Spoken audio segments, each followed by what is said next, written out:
Okay, so this is what I call basically rapid revision rather than final revision. It could apply to the process of revision primarily in different basically contexts. So any revision really involves complex layers of content, organization, language, and format.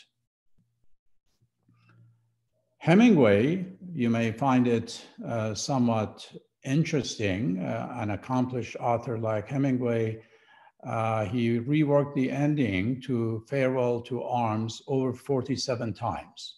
So some of you complain that basically your introduction or the beginning really doesn't work out. And it is very basically difficult.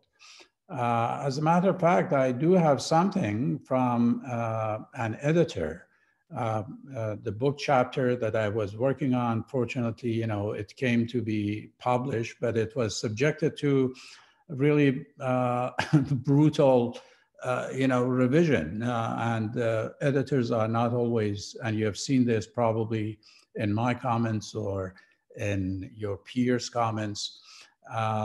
So this is one of the emails that I received. Dear colleagues and contributors to essays on Kurdish narratology and folklore, oral tradition, history, and nationalism. The very title actually of the book itself changed to Kurdish national, Kurdish art and identity. I wanted to inform you that I am still waiting for the return of some of your articles from the second round reviews. Once I receive them, I will subject your essays to one more round of copy editing, as it is always best to be cautious and to make sure there are as little mistakes as possible. That is a mistake in itself if you want to follow the so-called standard English, because as few would be more appropriate since mistakes are countable. As few mistakes as possible. In the end, I want all of your contributions to be seen in the best light and not be overshadowed by minor errors, so on and so forth. So as you could see what I'm saying, whether you are really an experienced author or not so experienced, editing, proofreading, and I would say on a larger, grander scale, revision is integral to the process of writing. So if you are asked to revise your work, you should not really feel bad. Do your final revision on the hard copy of your paper, and this is what is crucial. At least that is for me. I don't know for you, Max. If I don't really read the hard copy of anything that I want to finalize, I may just miss some outrageous errors that I have made. So reading a hard copy definitely is a different kind of conceptual and physical activity that you could catch some problems before it is too late. In other words, you want to think rhetorically, think, do not basically tinker. And that's what all revision is about. Max, did you want to say something? Yeah, definitely helps if you use a hard copy. Because, like you said, the physical experience kind of gets you more involved in it, and so it makes it easier for you to spot errors, and you're examining them more carefully. Whereas with a computer, you can just scroll up or down, and so you may not be as careful or catching as much. Right. Yeah, definitely. And always read it aloud. Reading it aloud, and there are different basically strategies that you could use: reading aloud or reading it to someone else, reading it backwards. All these basically tricks could work. Reading aloud and reading it backwards have different purposes. You read it aloud, like in the correct order, in order to make sure that everything sounds good and that you've worded everything properly, and that you haven't made any errors like that. You read it backwards in order to proofread and spot grammatical errors, because it forces you to look at each individual word, and so that makes errors easier to spot. Exactly. And obviously, you know, it is more the question of not only errors, proofreading and editing, which is crucial to the process. You have to look at the content. So for instance, I would recommend that you read your essay, not for the purpose of this class or any class you write papers for. First, you look at the content. You look at your thesis, your central basically claim. Is it debatable? Is it basically specific? And do you have the successful basically implementation of your thesis or your central claim in terms of evidence, in terms of facts, in terms of examples, so on and so forth. And then once you read your work, then you look at the organization. Organization is to look at the flow. You look at your introduction. You look at the transitions that you have used, connectives within and across different paragraphs, the main body of your essay, the conclusion. All of these would be significant, basically, aspects of the work. Do you have a memorable beginning, an interesting, catchy beginning, and the ending? And then when it comes to the question of style, after you're done with the organization, you will focus on the style. This is basically, I would say, adherence to academic conventions, precision, freshness, correctness, clarity, fluidity, elegance of writing. All these would be crucial. Consistency for that matter. Objectivity when it comes to your tone of voice, the way in which you represent yourself and you represent the audience, the type of register, formal or informal, that you use. All these would be significant aspects of the process. MLA, APA conventions, for the purpose of this class, we use APA.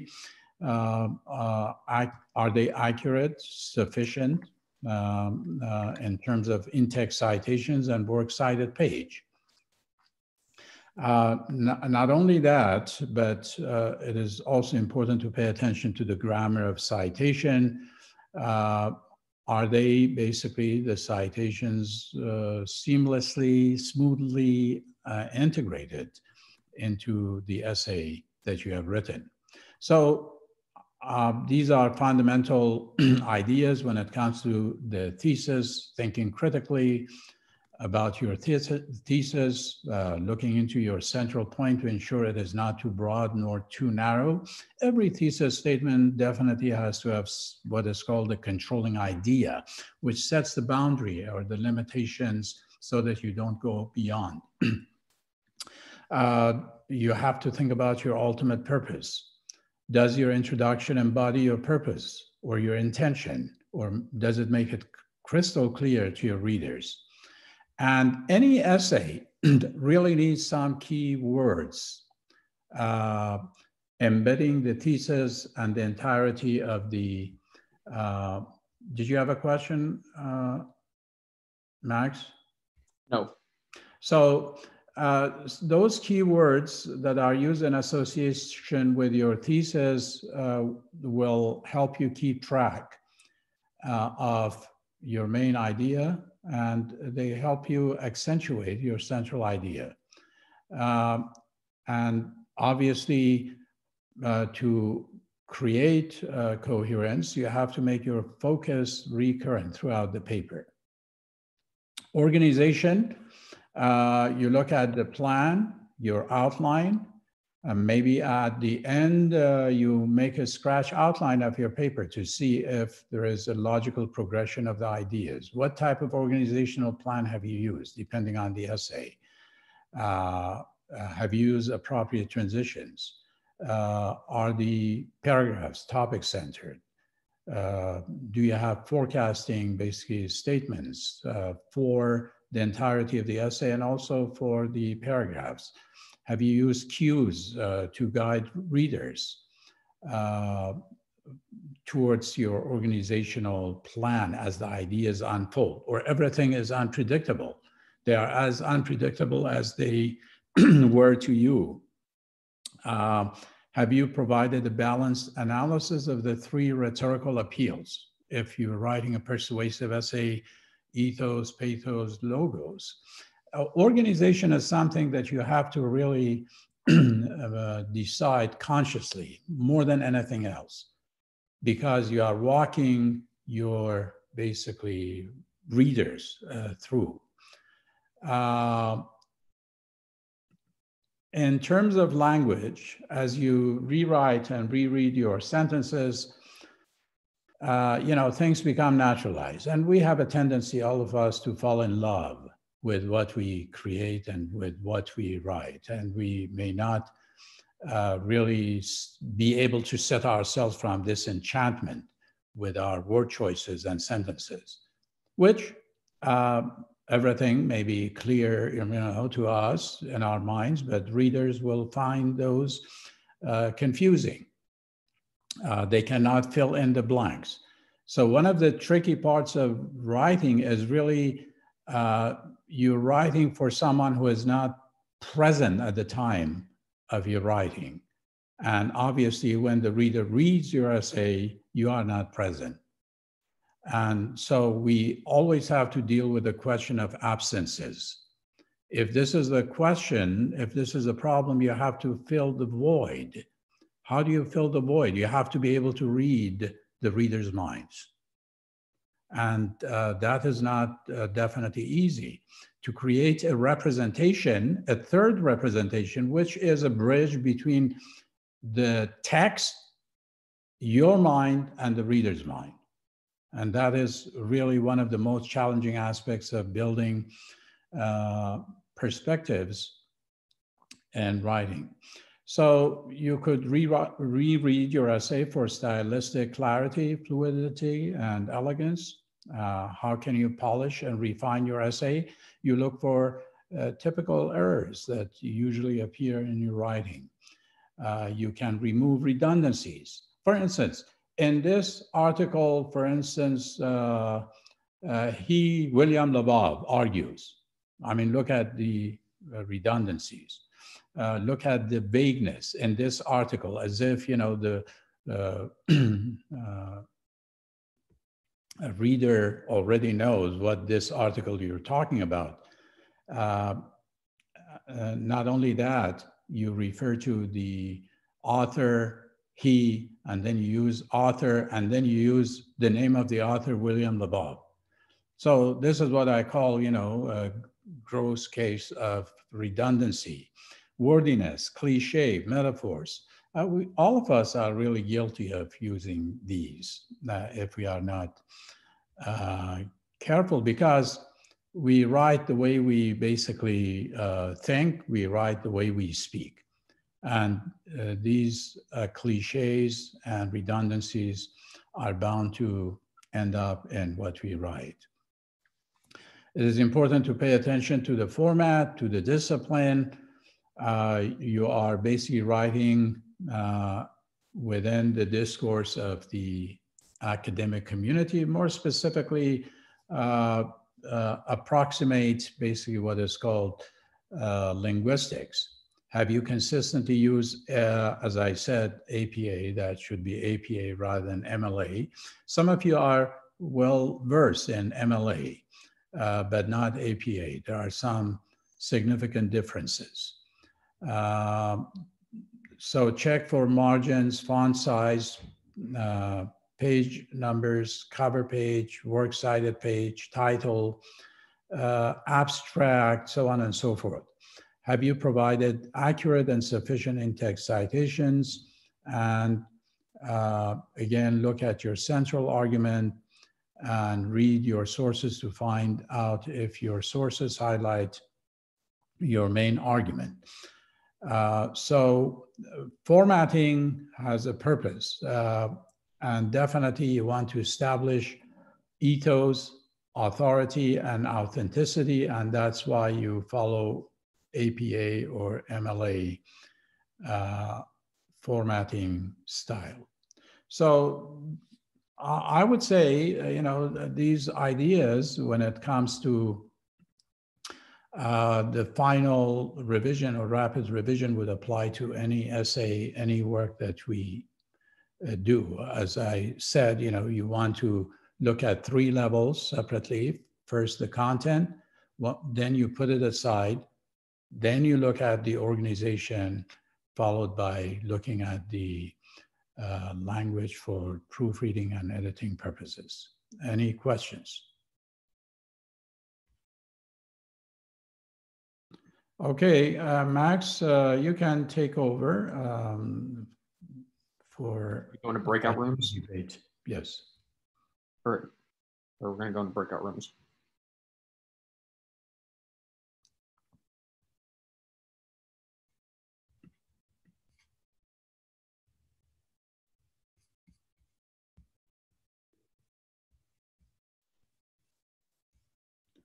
Did you ask me something? Because Are we going to go into breakout rooms? Yes. So could you let everyone know, just refresh everyone's memory, what it is that we're going to be doing before? We're debating bilingual education in the US, whether it's good or bad.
You're not in a room?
Okay, so it looks like most of us are back.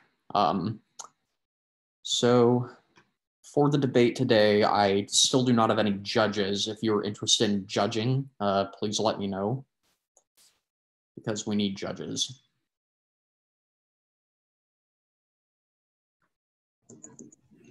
Is the judge still like signed up for the debate, or is it someone who isn't signed up for the debate? Well, I don't have any judges right now. But if you are signed up for the debate, you can switch to judge if you would like. But Dr. Sharifi, would they get credit for participating in the debate if they were the judge, or do they have to be arguing in order to get credit for it? I think, yeah, it could go both ways. If we don't have any judges, I don't see why not.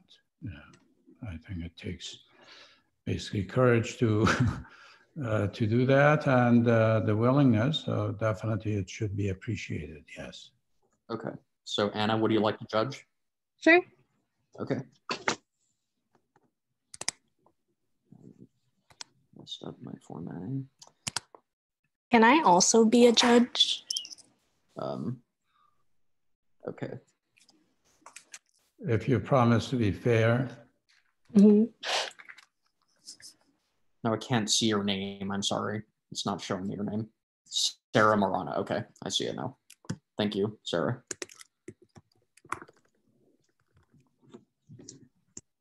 So Professor, since I've participated in 4 debates already, I'm good with the participation, right? Yeah, you have nailed it, so to speak. Okay, thank you.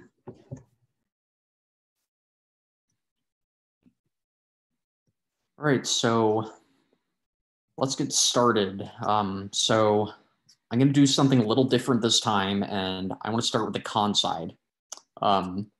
So on the con side, we have Abigail and Elizabeth. So which one of you two would like to go first?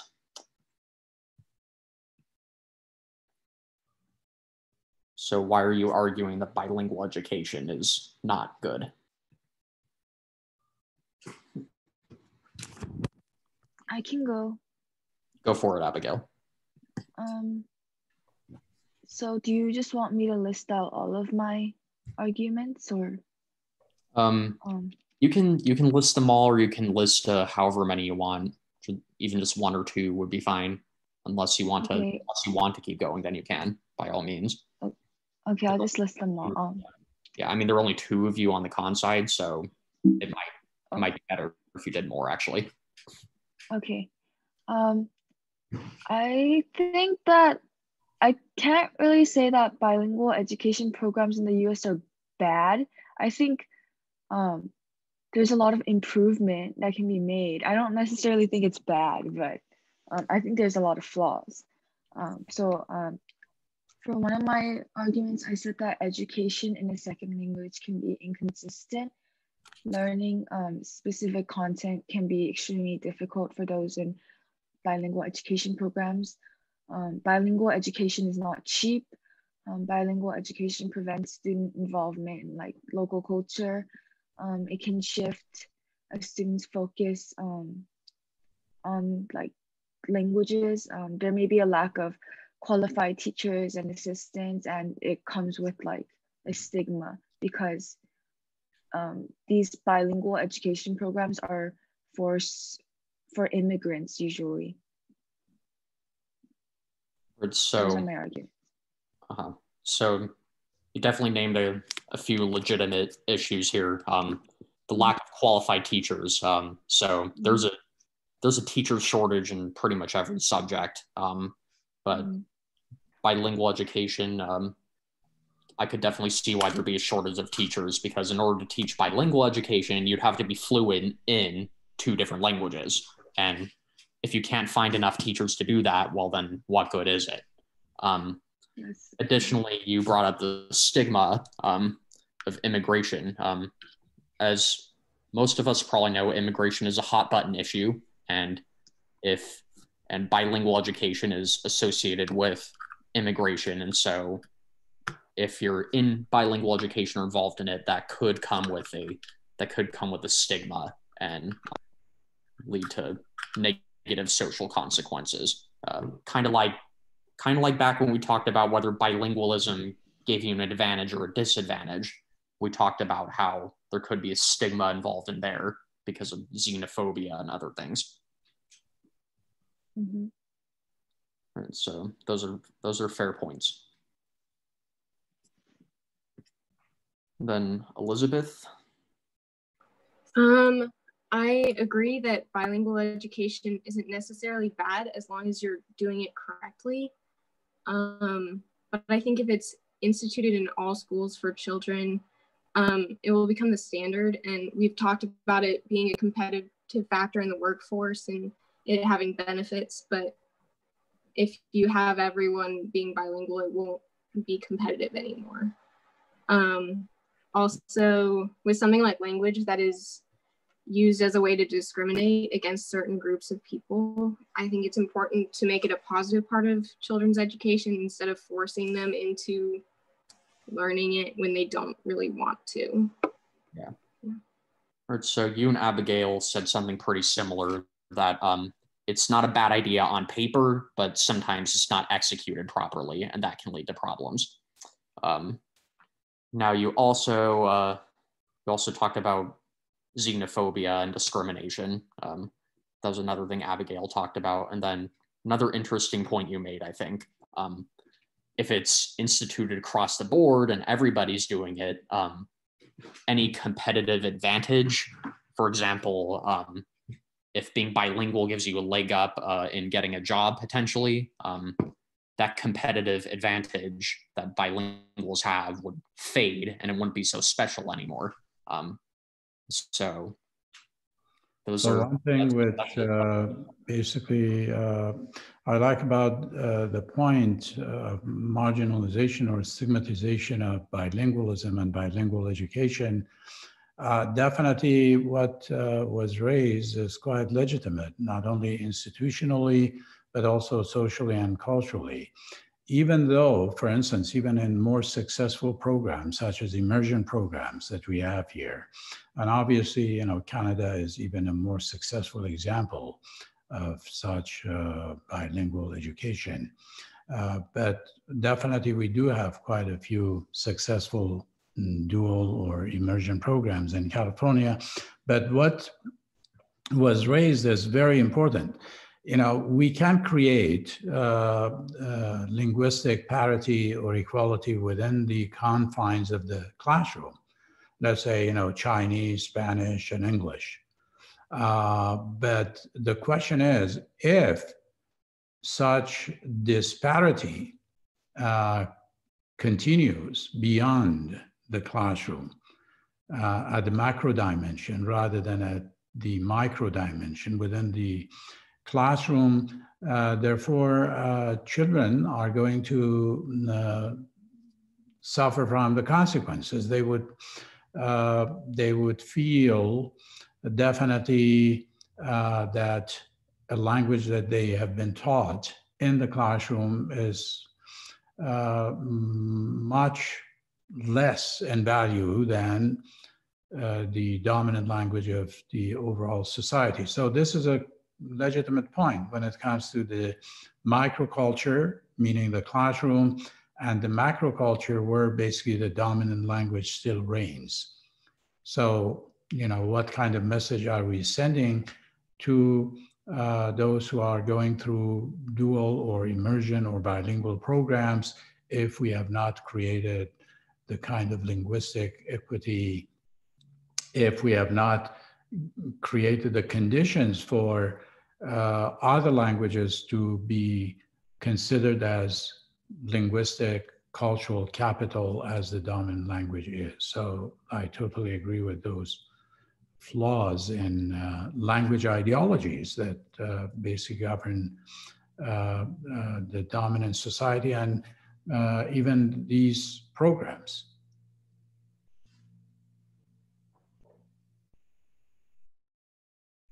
Great.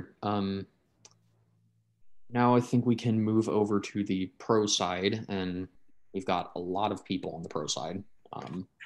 So Who would like to share their thoughts on why bilingual education is good? I can go. Okay. Yeah, thank you.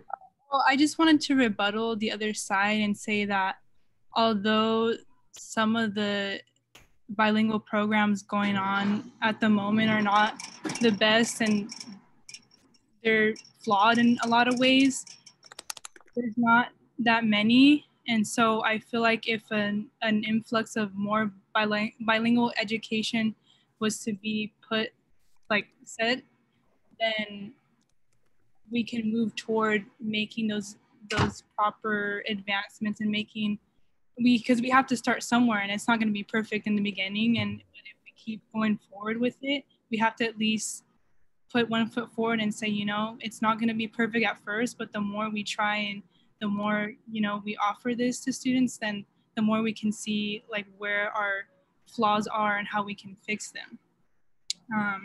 But also to add on, when I was watching the TED Talk, I forgot her name, but she was talking about how she didn't speak. She's from Lebanon, I believe, and then she went to visit her family. She didn't know how to speak Arabic. Mm-hmm. Well, anyway, she mentioned some good research points and mentioning that bilingual seniors were lived 4.5 years longer. Well, it was a study done on seniors who had Alzheimer's, and Right. the seniors who were bilingual lived 4.5 years longer than those who only spoke one language.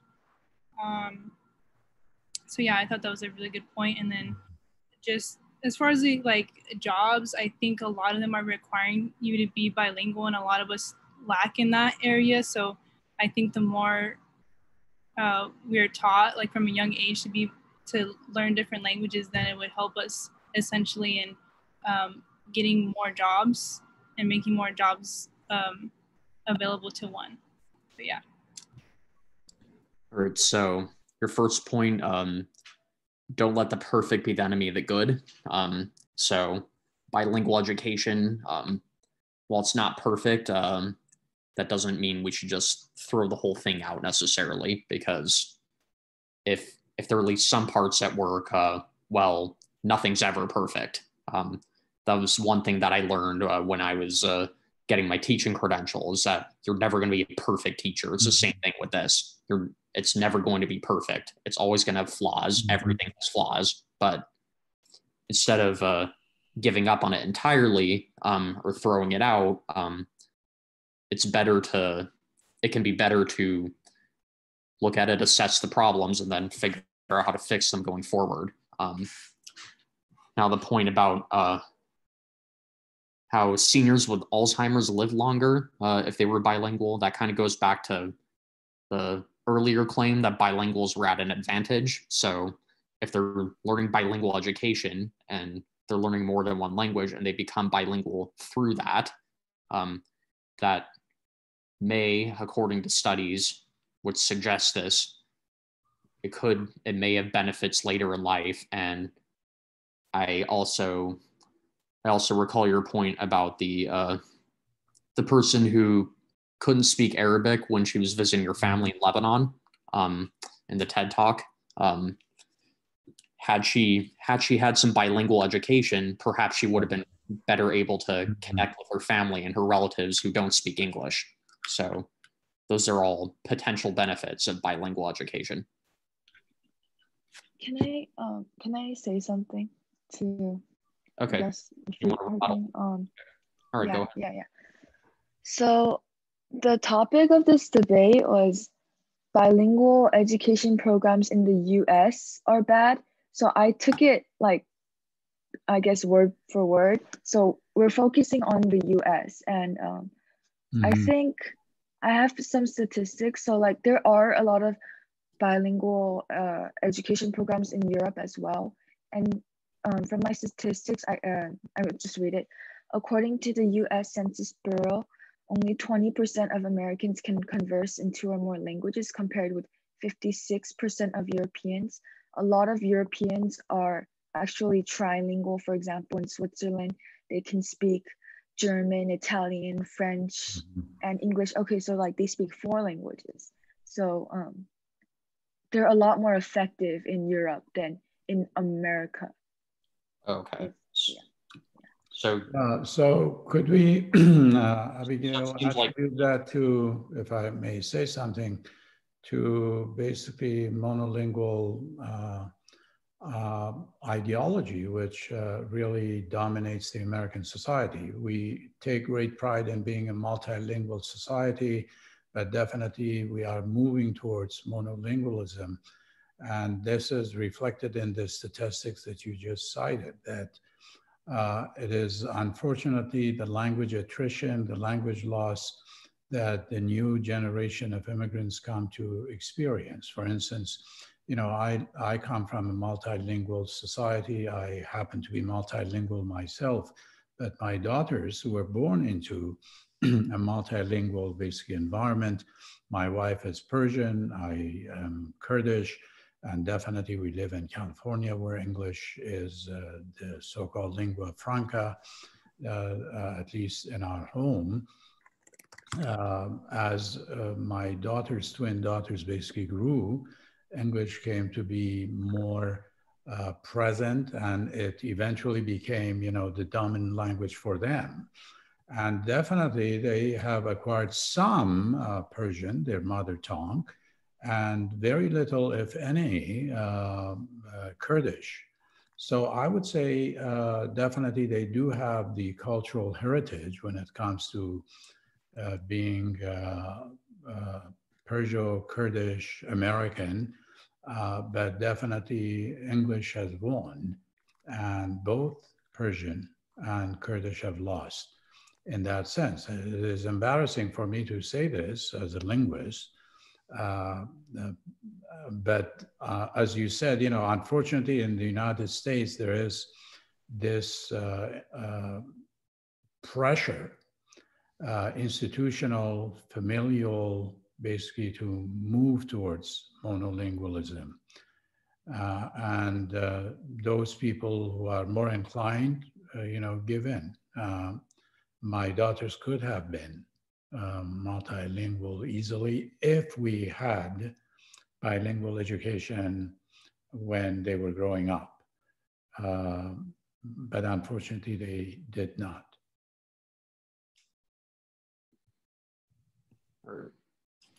Yeah, so it seems like people interpreted the claim in different ways. So one interpretation was that we're talking about the quality of bilingual education programs in the United States, whether they're good enough or not, or whether the idea of bilingual education in the US is a good thing. So depending on how you interpreted that, that could color what side of this you took in the debate. So that's just something to keep in mind. That claim has more than one interpretation.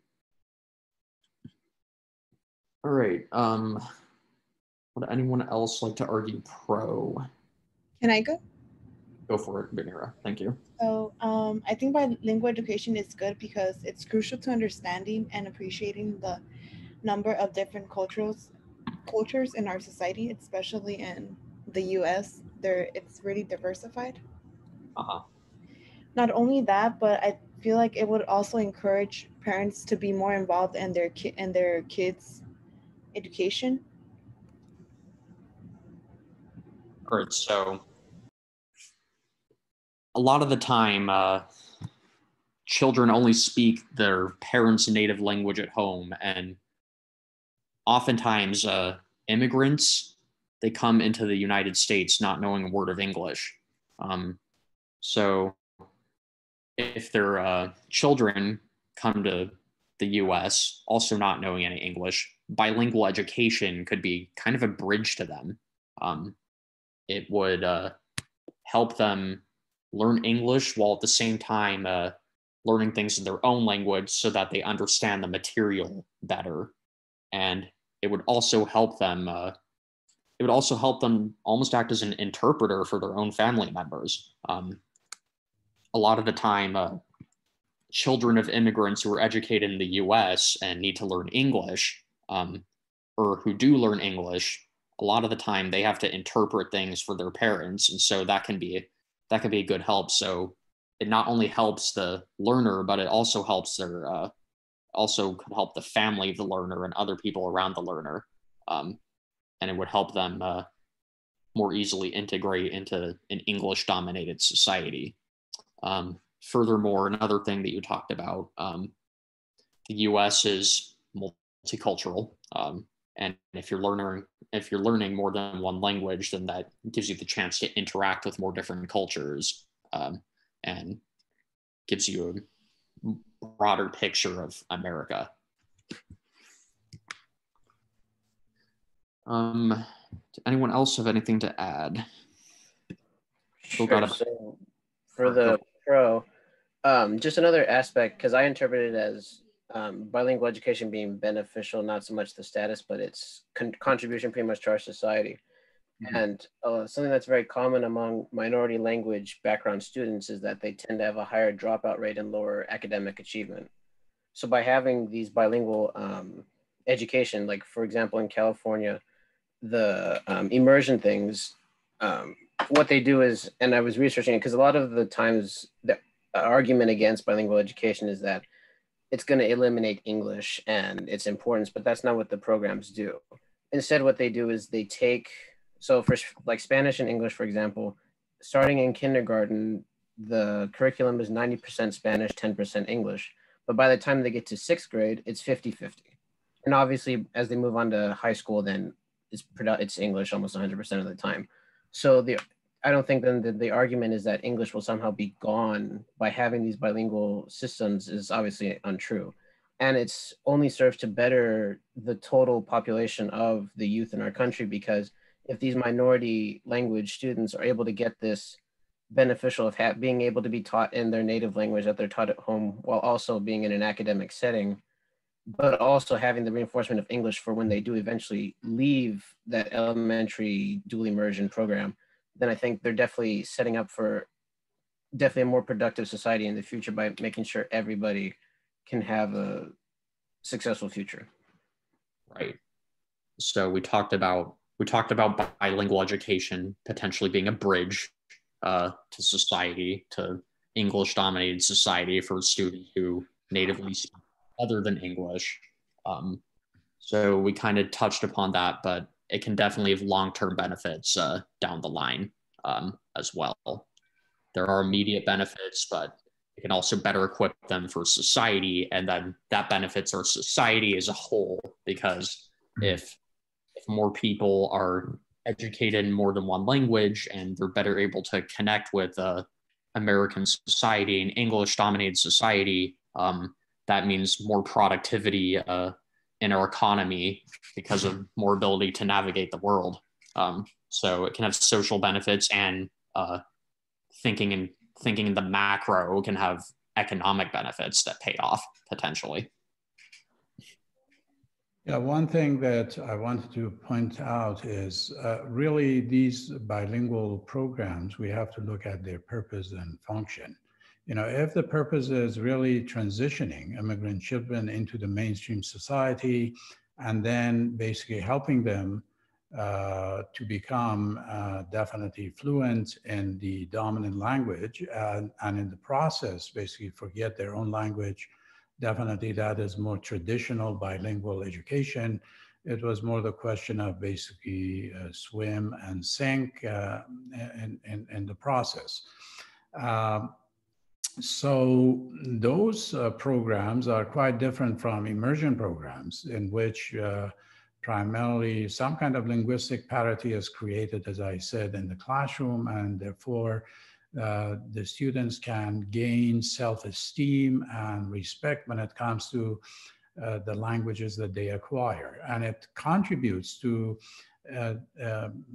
their acquisition of literacy in their native language or in some other language that they may choose. And that knowledge definitely is going to contribute to their intellectual, cognitive, social, and cultural growth in the long run. To give you an example, for instance, I was deprived of the right to acquire literacy in my first language, in my native language. And I think, for quite a few years, and even today, I suffer from the ill effects, the negative implications of that kind of exposure to literacy in a foreign language rather than my home language. So apart from the psychological, basically, trauma itself, I would say it did slow down the process of my acquisition of literacy. To this day, I would say I am definitely, when it comes to academic literacy and literacy as a whole, I'm more competent in foreign languages that I have acquired than my mother tongue. Now, of course, it is very difficult to tell how it has adversely affected me, but at least I can say psychologically it has. And the fact that, for instance, I would have a difficult time conducting this class in my native language is quite embarrassing. It is a shame. So what does that mean? It means that I don't have really equal competence in my own native language. And definitely that has affected my intellectual development and growth, something that is yet to be really observed. So the immersion programs, fortunately, as you were saying, bridge this gap. And they don't use the primary language or the first language or English as a bridge primarily, so that the children basically transition into the dominant language and culture. All right, I think we have time for maybe one or two more arguments before we have to move on to judging. I would like. Oh, sorry.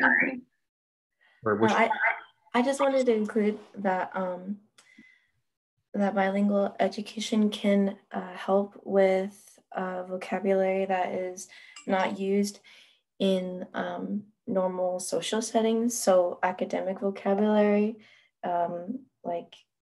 academic vocabulary would be helpful for people learning English, and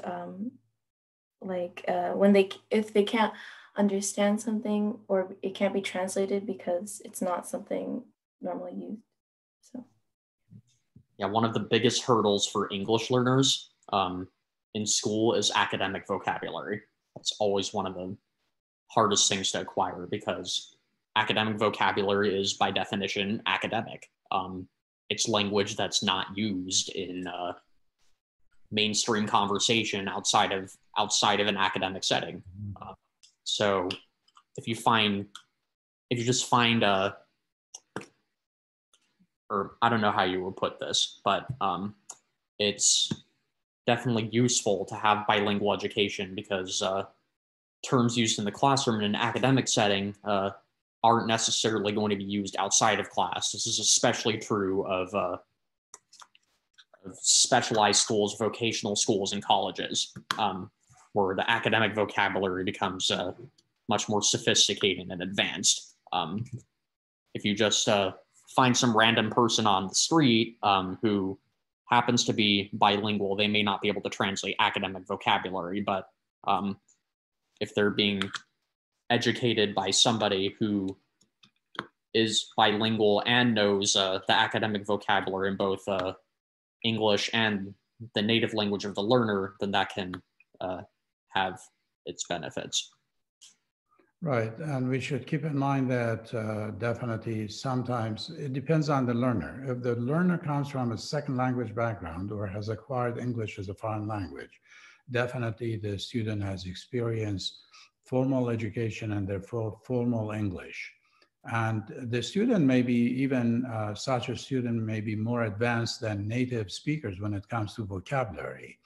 But when it comes to pragmatic competence, such a student may be far behind. So it really depends on the situation. So bilingual education definitely has to approach education globally rather than basically being reduced to vocabulary. It depends on the needs and the composition of the student basically population. Now, I'm not saying that teaching vocabulary, formal vocabulary is not important. It is. It is important for even native speakers. It is called basically post-vernacular, perhaps English, for instance, in this particular context.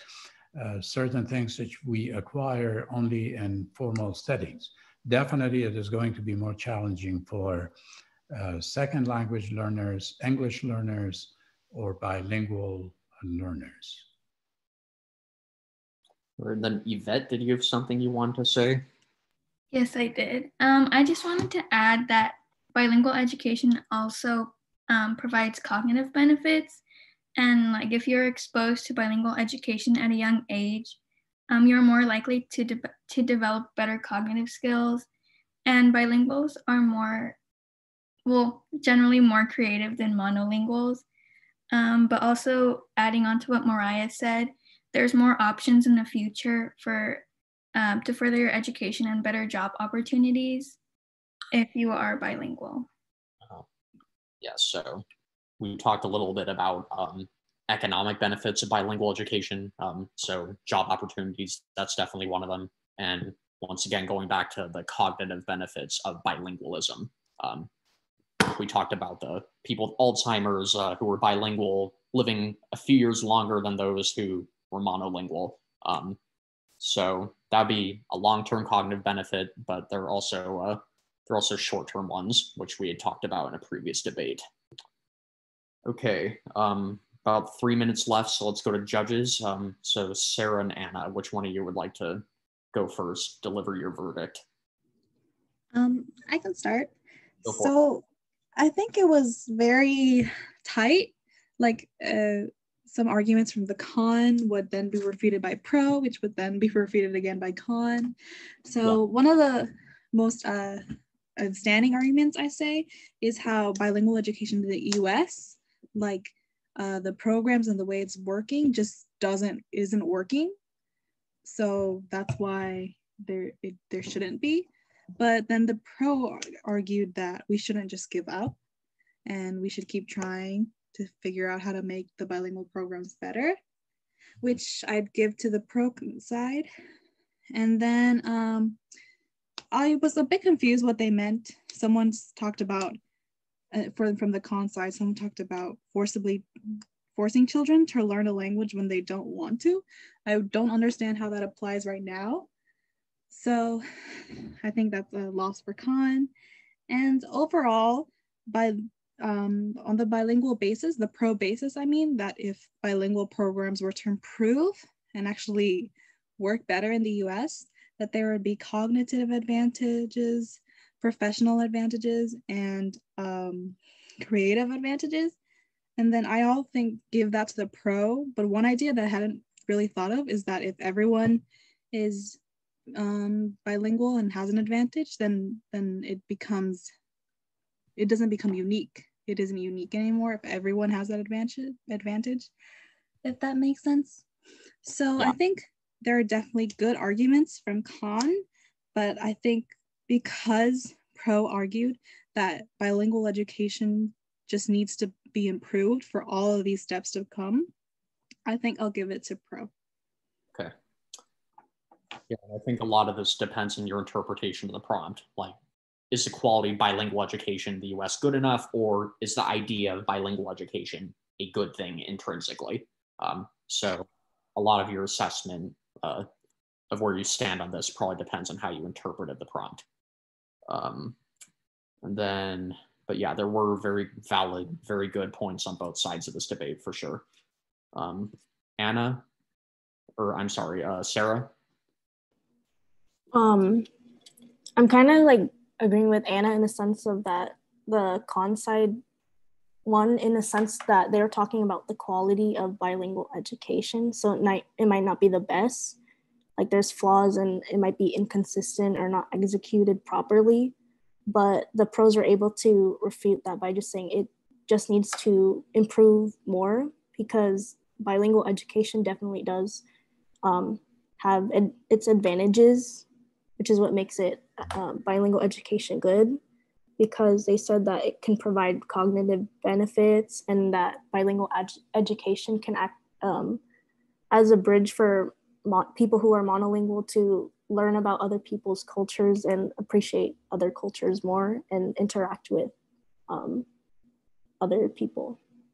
So I feel like in the sense of if we're talking about overall the bilingual education being good, I feel like the pros won. Okay. All right, so it seems both of the judges think that the pro side won this debate, but again, there were very good points on both sides. There were multiple ways to interpret this prompt. I thought your arguments were very good and compelling. So good job, everybody. If I may add something, I thought this debate really reflected the common ground that Rogerian basically argument structure is based on. Rather than primarily looking for opposing views, we wanted to, and it just happened naturally, find common grounds and empathy and the ways in which basically the two seemingly opposing sides have common grounds to work with. And that is what Rogerian argument structure is based on, rather than on basically dividing ourselves into two hostile camps with no concessions, no acknowledgements, no agreements, no flexibility to reach a common ground. I thought, this debate was interesting in that sense. All right, so it seems like we've come to the end here. Dr. Sharifi, do you have anything you want to say before we take off? No, actually, thank you very much. I'm pleased with how the debate basically went, and definitely it was basically tight in that sense, as Anna basically mentioned, as the election results basically happen to be. And what is important is definitely the kind of civility that we brought to bear on this debate. And that is very, very important. And I'm glad that the debates are going pretty well. And we are happy that you have joined us. All right, so one debate left, and that's about African-American vernacular English, and then we are done with debates. All right, so thank you guys. You're free to go. If you have any questions, please stay behind and I will try to answer them. Sure. So, Dr. Sharifi. Thank you. Thank you. All right. Thank you, Professor. Thank you. Thank you. Take care.